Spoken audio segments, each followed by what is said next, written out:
Hi, magandang araw po ulit sa inyong lahat, and for our second reading of the day today, ano po kaya ang makikita natin sa second reading of the day ngayon? Araw na ito ng yan, Miyerkules, no? July 3. Namatay ang kandila natin sa pagbabalasa ko. Yan, para po sa lahat ng gustong magpa-personal and private reading, you can message me po at Lady Lee Elena FB channel. Nandiyan po yan sa dulo po ng ating videos. Diyan niyo po ako makakontakt. That's my only official and legit FB account. Yan.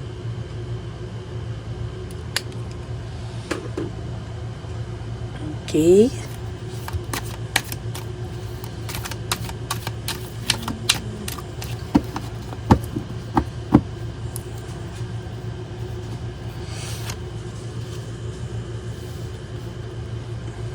Success and approval ang first card mo.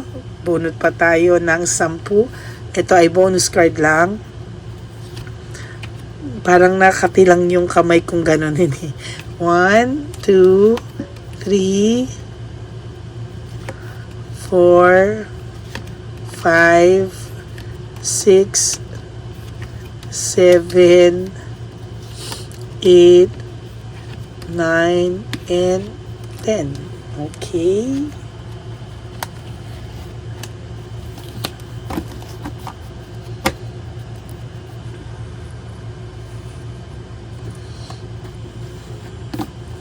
Ay, ba't ang dami? 1, 2, 3, 4, 5, 6, 7, 8, 9, 10.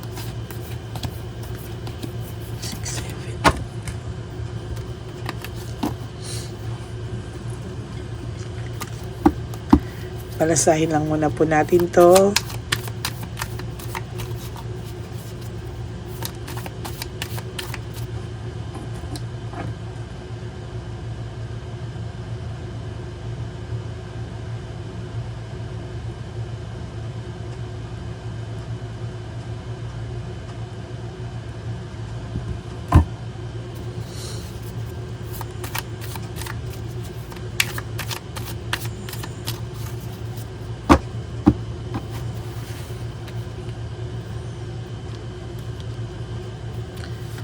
One, 2, 3, 4, 5, 6, 7, 8, 9, and 10.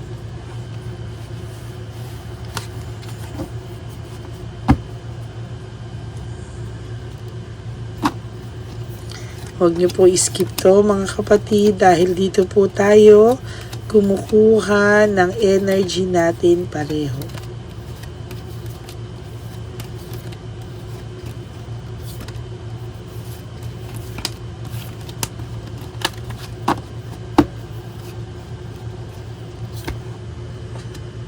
Ayan.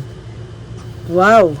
So ikaw po ay parang patapos ka na po sa end, or kung baga po sa dati na para kang mababaliw nung umpisa, ngayon po ay nagising-gising ka na po sa katotohanan, hindi na po ganun kasakit. Although, ang pakiramdam mo po ay naiisip mo pa rin po siya, namamahay pa rin siya sa isip mo most of the time, pero sa nakikita ko po sa iyo dito ay ikaw po ay umu-okay na. Siya naman po ang nagiging, siya naman po ngayon yung nagsisink in sa kanya, no? Ngayon pa lang po kasi talaga sa kanya nagsisink in, no? Matagal po talagang mag-sink in sa kanila, lalo na po siya yung nanloko, no? Ayan, no? Naiisip po niya ngayon ang pinagsamahan nyo, and as a matter of fact, ang tao pong ito ngayon ay aligaga talaga siya. Naiisip ka niya for whatever reason, basta naiisip ka daw niya, no? Hindi niya alam bakit, paano, pero naiisip ka niya. Naiisip at naiisip ka po niya. No? Disconnected kayo, wala kayong communication, pero hindi ka po nawawala sa isipan nito. No?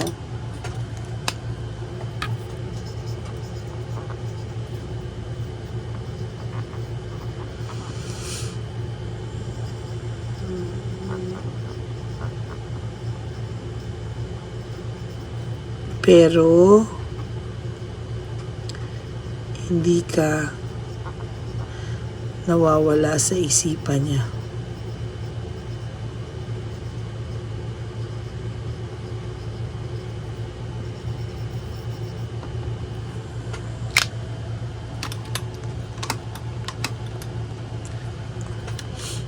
Wala kayong communication pero hindi ka nawawala sa isipan niya. To be honest, hindi ka po talaga nawawala sa isipan ng taong to.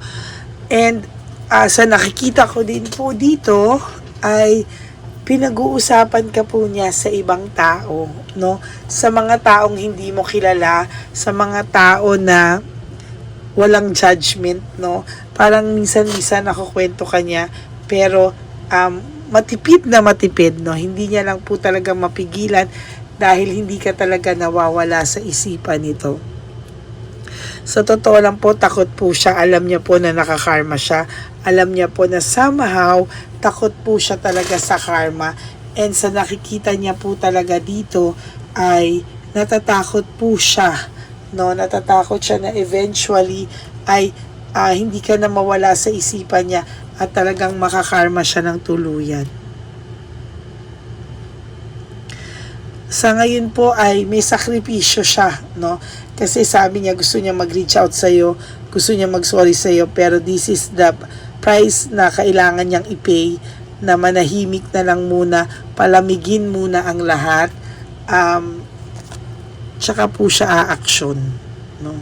Sa ngayon po meron siyang minamanifest ka niya na maisip at maisip mo siya dahil lagi kang nasa isip nito. Ang sad lang po dito, lagi mo rin po siyang maiisip.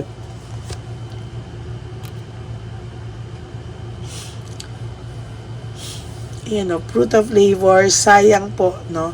Sayang po yung lahat ng pinaghirapan nyo, lahat ng pangarap nyo, napunta lahat sa kangkungan, no? Because of him. Ang ganda sana po ng mga plano nyo, pero anong nangyari? Nawala ng parang bula. Ngayon po, panay tensyon ang nangyayari sa buhay niya. Panay tensyon po silang dalawa ng karelasyon niya. Why? Kasi ngayon po, nakikita niya na unti-unti, lahat ng kapangitan ng ugali nito, ayan na, no? Lumabas na po lahat. Carelessness. Naging careless po talaga ang taong ito. As a matter of fact, hindi niya po pinag-isipan lahat ng bagay na, ayan o, lahat po ng bagay talaga hindi niya po pinag-isipan yung mga ginawa niya. Akala niya po magkakaroon siya ng fulfillment, ng harmony, pero sa totoo lang po, walang nangyaring ganon.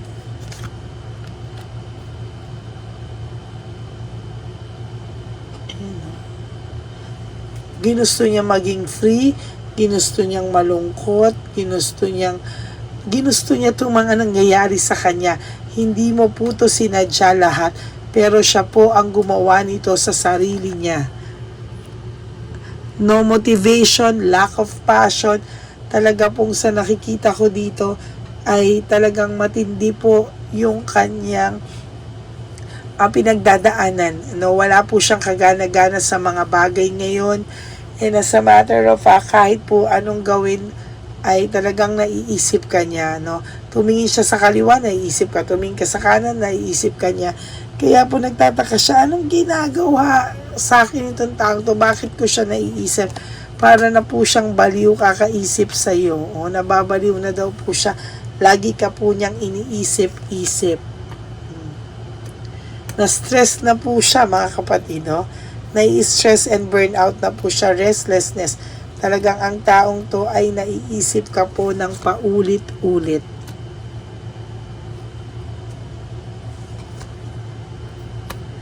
lack of direction, nawalan po ng direksyon ang buhay ng taong to. And as a matter of fact, talaga pong panay conflict ang nangyayari sa kanya, no? Even sa work, kung may work po itong taong to, wala po siyang ganang magtrabaho, no? Wala po siyang ganang magtrabaho. Gusto lang po nito ngayon ay humilata at talagang mag-isip ng mag-isip. Talagang pagod na nga po yung isip nito, kakaisip, pero hindi niya po alam bakit ganun, bakit ngayon siya inuusig ng konsensya niya, no? Para po sa inyong mga LDR relationship, para ngayon ko po sa mga LDR po itong card lang na to, nakikita ko po na pinagpalit niya po kayo dahil ayaw niya ng LDR, pero ang sabi niya ngayon, bakit ngayon kahit nasa malayo ka, napakalapit lang ng isip mo sa kanya, nasa isip ka lang niya, napakalapit mo lang daw po dahil nasa isip ka niya, inuusig po siya ng konsensya niya ngayon. Iniwanan ka po niya, nagdesisyon siyang umalis. For some of you, hindi pa nagpaalam, ginosting ka na lang. For some of you, sasabihin lang na mabilis lang, oh. For some of you, mabilis lang talaga. Ayan, oh. Parang ngayon niya pinagsisisihan lahat. Nagkaroon po siya ng doubts sa sarili niya. Nagkaroon po siya ng doubts sa sarili niya. Nagkaroon siya ng lack of satisfaction. I want to see one more card, boredom and lack of passion. Talaga pong bored na bored po itong taong to sa buhay niya ngayon. As a matter of fact, gusto niya ng bagong buhay, gusto niya ng new venture, gusto niya ng bagong hobby, pero hindi niya po magawa, no? Sa totoo lang, distracted po siya sa lahat ng bagay and lack of rewards.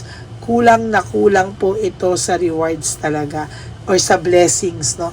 Panay bad aura po ang dumarating sa kanya, kaya kahit wala kayong communication, naiisip niya po lahat ng kabutihan mo sa kanya, lahat ng mga pagtulong mo sa kanya nung times na walang-wala siya, at lahat ng pagmamahal na meron ka po para sa pamilya niya. Oh my God.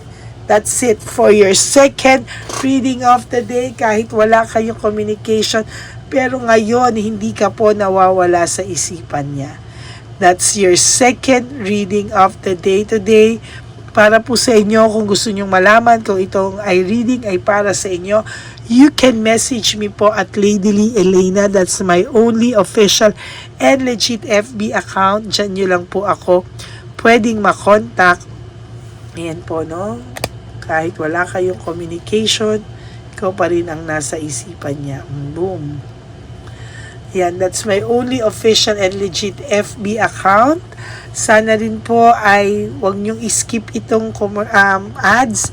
No, tulong niyo na po yan sa ating channel. And I do hope na nag-resonate po ito sa inyong lahat. And if nag-resonate sa inyo, can you give me a like po and comment down below?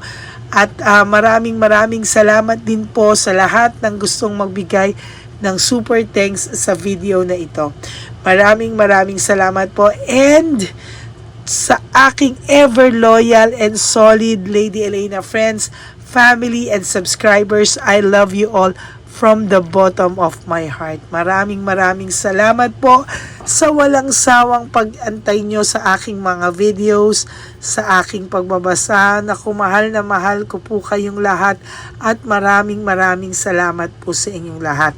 Alam nyo naman po, ang lagi ko pong bilin sa inyo ay life is too short, don't make it shorter by stressing yourself from all the pains and the heartaches na binigay sa inyo ng kahapon. Just surrender everything to the divine universe. Just let go and let God write your life and love story. I will be back for another set of reading. Wag na wag po kayong malulungkot. Babalik po ako for your third reading for the day. That's a promise na po. Sorry po kahapon, but I do hope na napanood nyo na po yung first and second reading kahapon at yung first reading kanina. Yan, napaka-powerful po ng first and second reading, lalo na ngayon, no? So, thank you po sa lahat sa inyo, and I will be back for another set of reading. Wag na wag po kayong aalis. Mag-aantay lang, wag po kayong mapapagod maghintay, at ako po ay magbibigay ng third reading for the day today. Okay? I love you all. God bless you. Have a happy heart. Huwag po malulungkot and enjoy your Wednesday.